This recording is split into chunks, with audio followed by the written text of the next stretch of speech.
this Tennessee football team, this offensive line, this offense in general is a lot more predicated on the run than I think that we give it credit for, because the long touchdowns by Jalen Hyatt are celebrated. So if you can kind of address what you took away from the press conference yesterday. Yeah, it's a matter of fact, I need to correct myself because we were on yesterday talking, and I based my analysis of Kentucky on years past under Mark Stoops, not particularly this year, if that makes sense. Because I went and did some research, and they're just not that good on either side of the line of scrimmage relative to what they have been under Mark Stoops.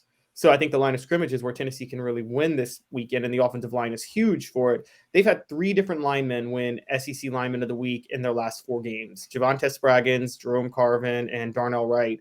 And David, I think me and you were talking, we both think Cooper Mays could have won it one of those times too.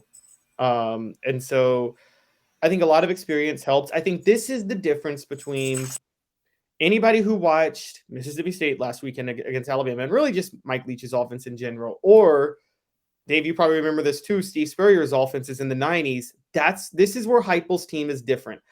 Florida always struggled in the red zone in the 90s. Spurrier always tried to score from about the 30 or 40-yard line when he got down there.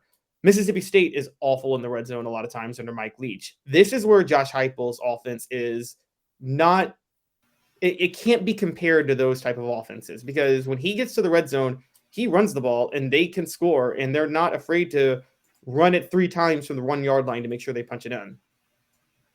That's interesting. Now, here's the way Steve Spurrier did it, and why don't you compare and contrast? Because I've said this before, Caleb knows ball about as well as anybody that I talk to, and that's why Amanda's on the show as well. I like people who know ball, and they both do. So, but Caleb has a really good knowledge of the history. So here's, and correct me if I'm wrong, because that was part of that was during my college days, part of that was during my professional days. So some of it during the college days might have been a blur. But to me, it was Steve Spurrier is going to beat you with the pass initially, and you're scared to death.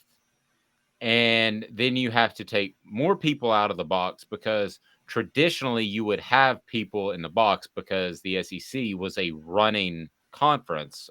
They ran the football. But in Steve Spurrier's days, you would back out of that because you were scared. And then when you played the pass more, he'd run it down your throat in the second half. Kind of the opposite that Nick Saban did early in his career. He'd run it at you, well, and then kind of get conservative. Forget about the Saban part. Your thoughts on the Spurrier part? So I agree, because Spurrier's offense always had like that 1-star running back. I remember Fred Taylor. I mean, hot take, guys. One of Tennessee's greatest wins in history in the Swamp may not have happened if Ernest Graham is playing that game. Former Vols coach Robert Gillespie was starting because Graham got hurt from a dirty hit against Florida State the week before. Which year are we talking about? Which year again? 2001. Oh, yeah. That was the week I learned that I was going to be a dad. Yes, exactly.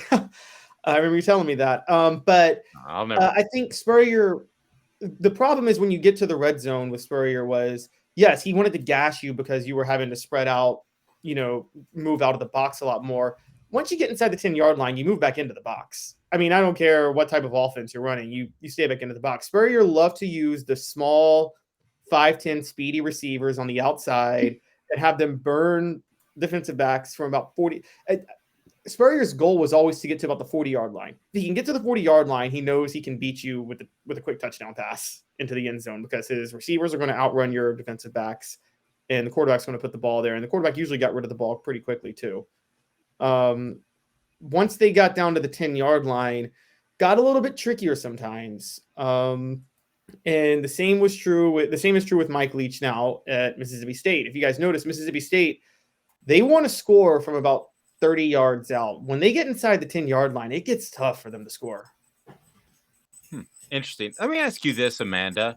I'll do a little round table of the state of football, because I am a guy that likes, I'm not saying I like the 9-6 scores, but in a perfect world, football for me is 24, 21, 24, 21, 17, where a score really matters. It's not 50-49. So I'm curious, Amanda, do you think that you'll ever get back to running the football and coming back to the way football used to be, or are we just in a totally different era, kind of like when they added the 3-point line?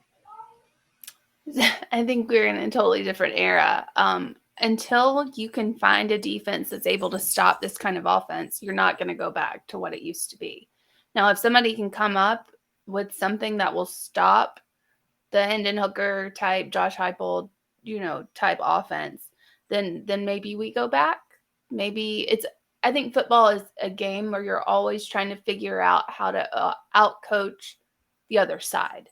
A lot of it is on the field, but some of it that people don't realize is coaches calling plays and trying to counteract other, what coaches are doing. But until somebody can figure that out and play a defense that can just even slow it down a little bit, then no, this is the football we have. Caleb, Amanda, I tend to agree. And Caleb, when we talk about the RPO and players are allowed to run downfield, and whether it's a passing or running play, I don't know that that's going to change anymore. That you're able to put so much pressure on a defense. As Gary Danielson told me once, it's bastardized the sport, which is yes, but it's not just defenses getting stops or not, to be fair. I mean, it's also there's a lot more possessions in football games now. I think we have to take that into account. You're going. I've said for a while, I don't think yes, Tennessee, we know Tennessee has weaknesses in the secondary. This is just an example. Tennessee has some weaknesses in the secondary. They've given up over 300 yards through the air the last 4 games. 3 of those games they had pretty much in hand, and they were letting the other team just throw it all over the field in desperation in the fourth quarter. It was like going back to Florida, it was like Peyton Manning's 460-yard game against Florida in 96. That is the most plastic yards stat line that Peyton Manning had ever. That one when Florida jumped out 35-0. Yes. I remember that. Yeah, and Manning. Those would have been one of my blurry days. Oh, I had a little bit too much fun when UT let me back in. They asked me to leave for a little bit, and then I went back, and that was my first year back in. And I can tell you that, yes, I remember enough of that game to know that 460 passing yards was very inflated. Yeah, most meaningless 460 yards ever thrown in a football game. Tennessee's giving up. So I bring that to bring up Tennessee's giving up a lot of passing yards right now. And yes, they gave up 49 points to Alabama. Newsflash, it's Alabama. Alabama still has weapons everywhere.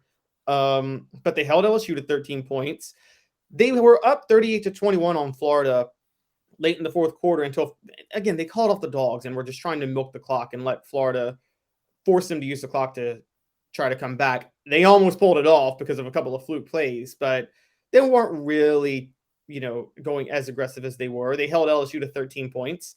And again, UT Martin had 7 points, or was it 10 or 7 or something like that until they pulled the backups in. So I think this concept of struggling to stop teams is a little bit, I think it has more to do with the possessions that are being played and also the desperation that comes with teams throwing the ball over the field when you're playing soft coverage, when you're up by 3, 4, 5 scores.